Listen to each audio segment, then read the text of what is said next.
Sir, several questions raised regarding the Defense Ministry and the External Affairs and Irrigation Ministries have been clarified by my colleagues from those ministries. My task therefore has been simplified to that extent. Before I go to the questions, financial and economic, raised by several honorable members, I should like to clarify one or two points which are more administrative than economic or financial. One of them was raised by my honorable friend. He raised the question about the recruitment by the Assistant Superintendent's Departmental Competitive Examination and particularly about the examination held in 1960. He said that about rupees 6 lakhs were spent for the 1960 examination and later it was declared that no vacancies were available. He therefore suggested that a definite procedure should be there and the examination should be held according to the vacancies declared in advance, and all persons who have qualified in that examination should be eligible for promotion or for appointment. Sir, I do not know whether the honorable member knows how these vacancies are filled. He probably refers to the section officer's grade in the Central Secretariat Service.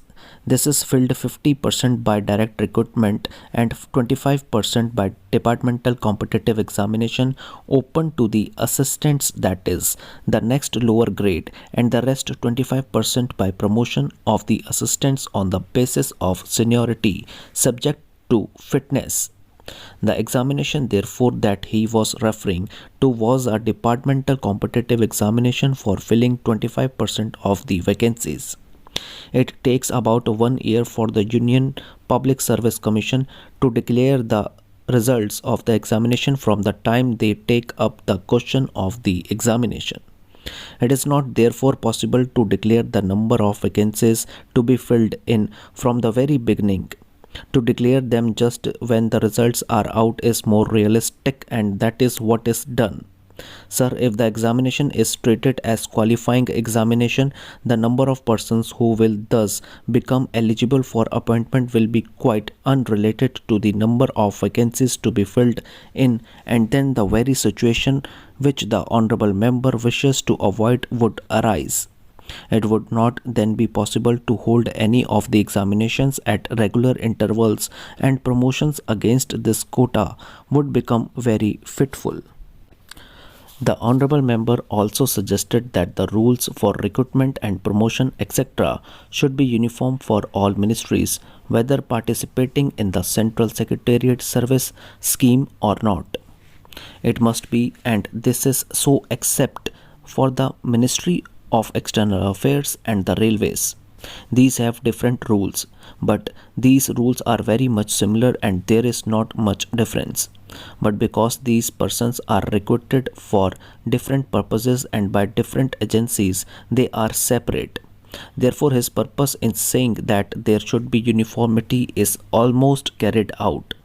The only difference is that the Ministry of Home Affairs does not control the services in these two ministries.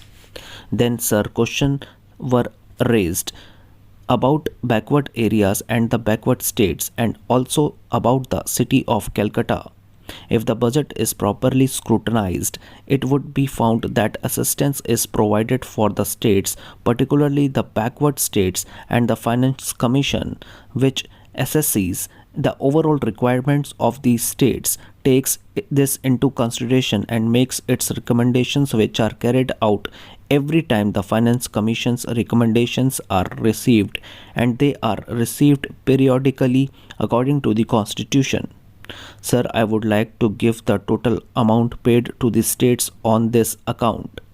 The main objective of planning is to create conditions in which living standards are raised in a sufficiently reasonable level and all citizens are given full and equal opportunity for growth and services.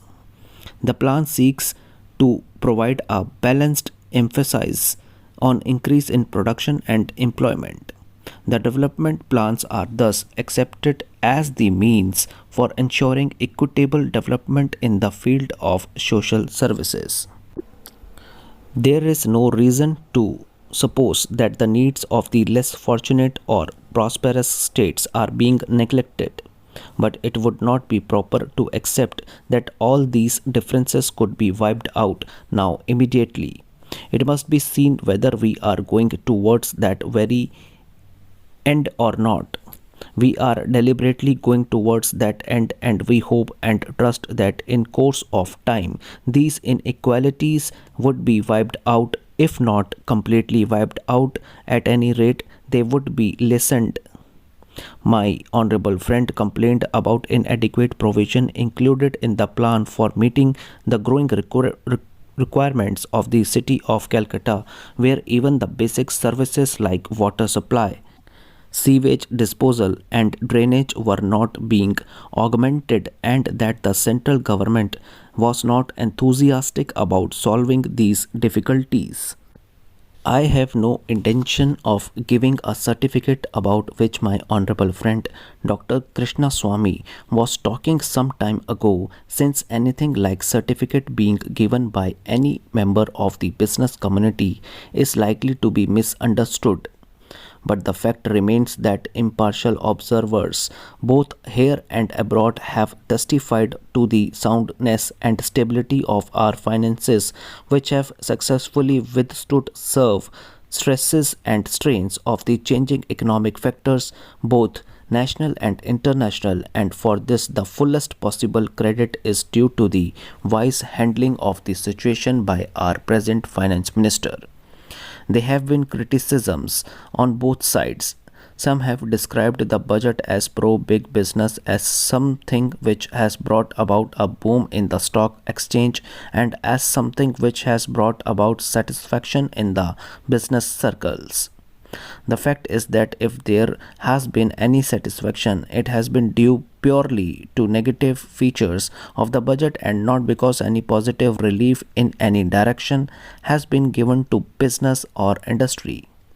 It is true that there were certain fears in the minds of the business community that, in view of the expanding and growing needs of the center, the finance minister might resort to certain further additional taxation, and since those fears were not realized, there has been some slight recovery in certain stock exchanges, but that does not in the least mean that whatever relief and legitimate relief was due to the business and industrial community has received any adequate response from the finance minister.